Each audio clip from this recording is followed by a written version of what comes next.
Hello guys, ఎలా ఉన్నారు అందరూ? నేను వీడియోస్ పెట్టి చాలా రోజులు అవుతుంది కదా. ఇన్ని రోజులు ఏమైపోయానంటే జీవితంలో ఏదో కొంచెం ఎదగాలి వదగాలి అనే ఆలోచనలతో కోర్సులో జాయిన్ అయ్యాను. ఆల్రెడీ చిన్న జాబ్ చేస్తున్నాము, దాంతో పాటు కోర్సు, వీటన్నిటిని మేనేజ్ చేయలేక వీడియోస్ కి కాసేపు బ్రేక్ ఇచ్చాను. ఇప్పుడు అనిపిస్తుంటది పోస్ట్ చేయాలి వీడియోస్ అని, కానీ మన బద్ధకం బాబే మనల్ని ఆపేశారు. ఇన్స్టాగ్రామ్ లో వీడియోస్ ఆపేసాక కూడా 1000 ఫాలోవర్స్ పెరిగేసరికి కంపల్సరీ వీడియోస్ పోస్ట్ చేద్దాం, ఎలాగో మన కోర్స్ కూడా అయిపోయిందని ఇంకా మళ్ళీ వీడియోస్ పెట్టడం స్టార్ట్ చేశాను. ఈ కొన్ని డేస్ లో చెప్పడానికి లైఫ్ లో పెద్ద మార్పులు ఏవి రాలేదు కానండి, నా థైరాయిడ్ ని అయితే కంట్రోల్ తెచ్చుకున్నాను. అలాగే జిమ్ లో కూడా జాయిన్ అయ్యాను. జస్ట్ 1 మంత్ అవుతుంది అనుకోండి. ఇప్పుడు అక్కడికే వెళ్తున్నాను. ఇదిగో ఇదే మన జిమ్.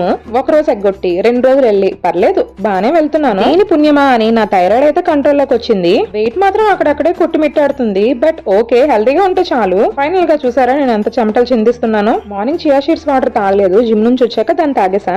నా థైరాయిడ్ ని ఎలా కంట్రోల్ చేసుకోగలిగాను, డాక్టర్ నాకు ఇచ్చిన డైట్ అన్ని ఫ్యూచర్ వీడియోలో చెప్తాను. వీడియోని లైక్ చేయండి. Bye bye.